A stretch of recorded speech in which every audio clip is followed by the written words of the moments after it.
करनाल में किसानों पर हुई लाठीचार्ज का मुद्दा अब और गर्माता हुआ। लाठीचार्ज को लेकर किसान बेहद नाराज हैं। इसका एक उदाहरण आज हुई महापंचायत और बैठक में भी देखने को मिला। किसानों की ओर से जिला मुख्यालय पर मार्च कुछ और ही तस्वीरें बयां करती हुई। देखिए रिपोर्ट।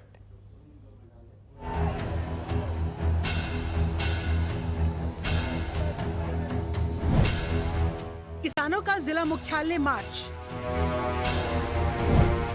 नहीं बनी प्रशासन और किसानों की बात, अधिकारी के खिलाफ कार्रवाई की मांग पर अड़े किसान। करनाल में किसानों पर हुए लाठीचार्ज के मुद्दे पर किसान इस कदर भड़के हुए हैं कि किसान आज ना सत्ता पक्ष ना ही विपक्ष की मानने को तैयार है। किसान केवल आज अपनी मांगों पर अड़े हुए। जिस लोकतंत्र में किसान अपनी बात सरकार तक पहुंचाने की कोशिश कर रहे थे, लेकिन पुलिस प्रशासन की ओर से कुछ दिन पहले करनाल में हुई लाठीचार्ज से वो काफी नाराज हो गई। किसानों की नाराजगी इस कदर कि आज किसानों ने बड़ी संख्या में जिला मुख्यालय का घेराव किया। प्रदर्शन के दौरान बड़ी संख्या में किसान नेता मौजूद रहे। इस दौरान मार्च कर रहे बड़े किसान नेताओं को पुलिस ने हिरासत में लिया। इस मार्च से पहले पुलिस और किसानों के बीच काफी लंबी बातचीत हुई, लेकिन ये बातचीत भी बेनतीजा ही रही। किसान नेता गुरनाम सिंह चढ़ोनी और राकेश टिकैत भी प्रशासन से इस कदर नाराज है कि वो केवल उस अधिकारी को सस्पेंड करने की मांग कर रहे हैं जिसने किसानों पर लाठीचार्ज करने का आदेश दिया था। बूझने जाते हैं ये, और जो आदमी अंदर बूझने जाता होगा सरकार से, हमने कहा कि उसका सस्पेंशन कर दो, उसको सस्पेंड करो, और आगे जो उसकी इंक्वायरी है वो चलती रहेगी। मंडी में हजारों किसान हैं, अगर वो वहाँ से बैरिकेड्स तोड़ के जिला सचिवालय आएंगे तो सेना यहाँ भी तैनात है। आमने हाँ तो हो जान दो भाई, जो कुछ होगा वो क्या इलाज हो सकता है। सरकार ने प्रशासन ने कोई बात नहीं मानी और बातचीत टूट गई है। अभी वहीं पे मंडी में जाके सारे जो मोर्चे के नेता है वो फैसला। महापंचायत से पहले सीएम मनोहर लाल और गृह मंत्री अनिल विज ने भी किसानों से अपील की थी कि वो अपनी बात शांतिपूर्ण तरीके से रखें। तंत्र में हर किसी को अपने घर काम करने का एक अधिकार होता है, तो किसानों ने आज जो एक सभा अपनी बुलाई है वो वहाँ चल रही है, और साथ ही एक 11 मेंबरी कमेटी किसानों की बनी है, उनके साथ एडमिनिस्ट्रेशन की बातचीत चल रही है, और मुझे लगता है कोई ना कोई अमिकेबल रास्ता उसमें से निकल जाएगा। देखिए, प्रशासन के पुख्ता इंतजाम है, किसी को भी कानून हाथ में नहीं लेने दिया जाएगा, और हमारी किसान भाइयों से अपील भी है कि वो अपनी जनसभा करना चाहते हैं करें, लेकिन शांतिपूर्ण तरीके से करें, और अपने लोगों को भी समझाएं कि शांति रहनी चाहिए। आम आदमी की जो स्वतंत्रता है वो किसी भी हालत में अवरुद्ध नहीं होनी चाहिए। देश मानता है तो हरियाणा के किसानों के हित के लिए जो काम कर रही है सरकार, उसको काम करने दें। और आप हर रोज़ जो ये सड़कें जाम करते हो, अव्यवस्था बुलाते हो, ये अच्छा नहीं है आम आदमी के लिए। अपने भाई हैं, अपने लोग हैं, इनको इस तरह से तंग करना अच्छी बात नहीं है। किसानों की महापंचायत को लेकर प्रशासन भी पहले से काफी अलर्ट था। यही वजह रही कि पहले ही प्रशासन ने करनाल में धारा 144 लागू कर दी थी और मोबाइल इंटरनेट सेवा को निलंबित कर दिया था। जनतंत्र टीवी के लिए केसी आर्य की रिपोर्ट।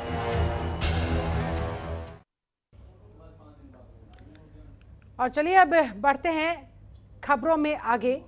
करनाल जिला प्रशासन ने सारी तैयारियां की हुई थी। पुलिस की ओर से भी शरारती तत्वों को कानून हाथ में ना लेने और सार्वजनिक व्यवस्था को बनाए रखने की चेतावनी दी गई थी। ऐसे सभी तत्वों से कानून के अनुसार सख्ती से निपटे जाने की बात भी कही गई थी। तस्वीरें देखिए आपके सामने। किसान नेताओं से भी बातचीत हुई है, समझाने की कोशिश हुई है, लेकिन अफसोस ये कि बातचीत बेनतीजा रही, जिसके बाद किसानों की नाराजगी अब भी बरकरार है। मैं समझता हूँ पहला लक्षण है लोकतंत्र में अहंकार का इलाज जनता है, और मैं समझता हूँ उस अहंकार की दवाई शुरू हो गई है। बाकी मीटिंग से आने के बाद बताएंगे। लग रहा है बातचीत सिरे चढ़ेगी सर। हमारे को तो हम उम्मीद के साथ जाते हैं, हम पॉजिटिव रुख के साथ जाते हैं। बातचीत के लिए किसानों ने कभी इंकार नहीं किया, हमारे भाई साहब बताएंगे। बातचीत के लिए कभी इंकार नहीं किया। अगर सरकार लोकतांत्रिक तरीके से करे तो उसमें कोई एतराज नहीं। हरियाणा का तीसरा सीरो सर्वे आज से शुरू हो गया। चंडीगढ़ में हरियाणा के स्वास्थ्य मंत्री अनिल विज ने इसकी शुरुआत की। इस बार सिर्फ तीसरे सीरो सर्वे में कुल 36,520 लोगों में एंटीबॉडी डॉट्स का पता लगाया जाएगा। सर्वे में बच्चों के अलावा कोरोना डोज ले चुके लोगों को भी शामिल किया गया है। स्वास्थ्य मंत्री अनिल विज के मुताबिक सीरो सर्वे में बच्चों और कोरोना डोज लेने वालों को शामिल करने का मकसद लोगों में बन रही एंटी डोज का सही पता लगाना है। सर्वे के लिए 2200 स्टाफ को लगाया गया। अगले 2 सप्ताह में यह सर्वे पूरा कर लिया जाएगा। हमें पता लगेगा। और कोविशील्ड बनाने के बाद में मैं समझता हूं कि हिंदुस्तान में इस टाइप का जो सीरो सर्वे है वो पहली बार होने जा रहा है। और इसमें जो सैंपल साइज है वो भी 36,520 है, जो कि पिछले सैंपल साइज से ऑलमोस्ट डबल है। क्योंकि पिछला जो सैंपल साइज था वो 18,500 के पास था। तो इस बार हम ज़्यादा को कवर कर रहे हैं। इसमें हम बच्चों को भी कवर कर रहे हैं। बच्चों को 6 साल एंड अबव से 6 साल एंड अबव से हम बच्चों को भी कवर कर रहे हैं। तो शाम करनाल से बीजेपी सांसद संजय भाटिया ने गांव बापोड़ा में बीजेपी नेता रविंद्र बापोड़ा के घर पर पार्टी पदाधिकारियों के साथ एक अहम बैठक की। इस दौरान कार्यकर्ताओं को संबोधित करते हुए उन्होंने कहा, जब से देश में पीएम नरेंद्र मोदी के नेतृत्व में सरकार बनी है, देश हर दिशा में मजबूत हुआ। आज देश की बागडोर मजबूत हाथों में है। किसी भी देश में हिम्मत नहीं है कि भारत की तरफ गलत नजर से देखे। पीएम मोदी ने देश के बड़े बड़े मुद्दे, चाहे वो धारा 370 की बात करे, चाहे राम मंदिर निर्माण की बात करे, चाहे 3 तलाक की बात कर ले, हर बड़े मुद्दे को आसानी से सुलझाने का काम किया। ये साबित करके दिखाया। आज पूरा विश्व भारत की तरफ आशा भरी निगाहों से देख रहा है। इसी के साथ कांग्रेस पर भी वो आरोप लगाते दिखे कि कांग्रेस अब अपना जनाधार खो चुकी है। कांग्रेस किसानों को ढाल बनाकर अपनी राजनीति चमकाने की कोशिश कर रही है। उन्होंने कहा, किसान भोले भाले हैं, उनको दूसरी पार्टियां बहकाने का काम कर रही है।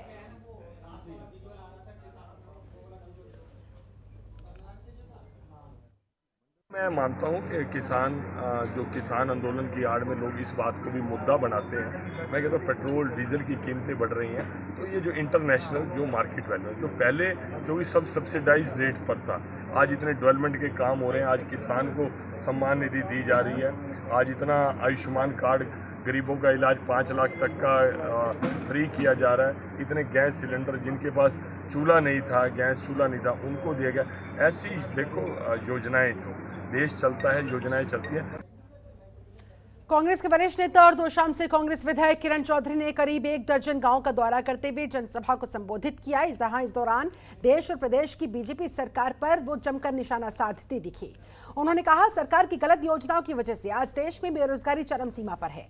स्किल इंडिया जैसी योजनाएं करोड़ों रुपए बेकार कर दिए गई। इस तरह की योजनाओं में कोई फायदा इससे नहीं हुआ, युवाओं को कोई रोजगार इससे नहीं मिला। सरकार ने अपने चहेते लोगों को सेंटर्स प्रदान कर दिए, लेकिन वहां किसी भी तरह का प्रशिक्षण दिया ही नहीं गया।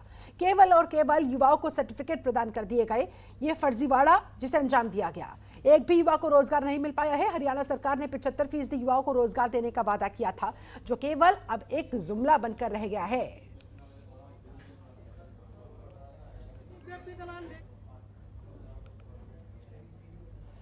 वहीं इनेलो सुप्रीमो ओम प्रकाश चौटाला पेहवा कार्यकर्ता सम्मेलन में कुरुक्षेत्र पहुंचे, जहां प्रदेश की मनोहर सरकार पर जमकर निशाना साधते हुए दिखे। इस दौरान उन्होंने कहा, किसानों को रोकने के लिए जगह जगह पुलिस ने नाके लगाए हुए हैं। सरकार ने धारा 144 लागू कर रखी है, लेकिन अब प्रदेश की बीजेपी सरकार लोगों को पुलिस के डंडे से दबाने का काम कर रही है, जो नहीं होने दिया जाएगा। हमारे प्रदेश में भोले भाले लोग पुलिस के डंडे से अब डरने वाले नहीं हैं। लोगों ने मन बना लिया है, इस प्रदेश से भ्रष्ट सरकार का पतन करना है।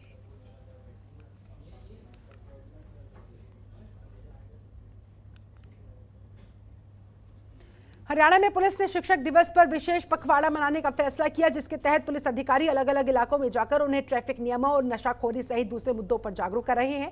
डीएसपी प्रमोद कुमार ने भी अलग अलग टीमों के साथ अलग अलग इलाकों का दौरा किया। इस दौरान वो पुलिस प्रशासन की ओर से छापे गए इश्तेहार लोगों को दे रहे हैं, जिसमें समाज के लिए जागरूकता लाने की अपील की जा रही है। डीएसपी का कहना है, हर कोई अपने क्षेत्र में शिक्षक है, वो हर तरह से अपने समाज और वर्ग के लोगों को जागरूक करके समाज का भला कर सकता है। यमुनानगर के डॉक्टर नागपाल का कहना है कि पुलिस की ओर से शुरू किया गया ये जागरूकता अभियान बहुत अच्छा है। उन्होंने कहा, टीचर समाज के लिए बेस होता है, जबकि समाज को कोई भी व्यक्ति किसी न किसी रूप में कुछ ना कुछ सिखाता ही है।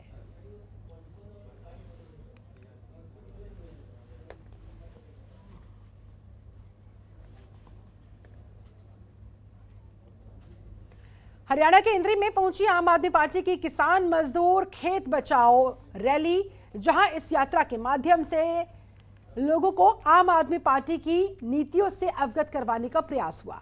इंद्री पहुंची इस यात्रा का नेतृत्व आम आदमी पार्टी के राज्यसभा सदस्य और हरियाणा के सह प्रभारी सुशील कुमार गुप्ता ने किया।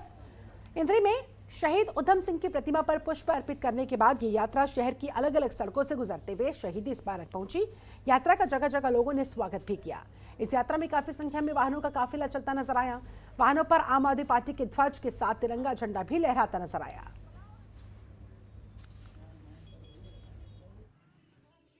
किसान मजदूर खेत बचाओ यात्रा है, पूरे हरियाणा के अंदर सुशील गुप्ता जी की अगुवाई में निकल रही है। साथ में हमारे पार्टी के सचिव हैं, जो नेशनल हमारे सचिव हैं पंकज जी, वो भी साथ में हैं।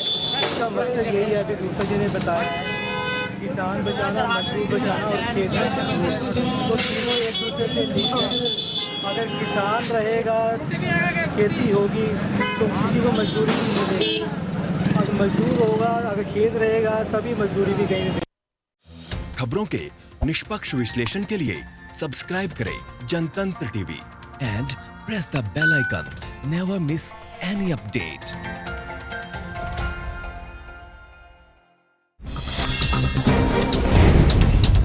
Download the Janatantra TV app, available on Google Play and App Store.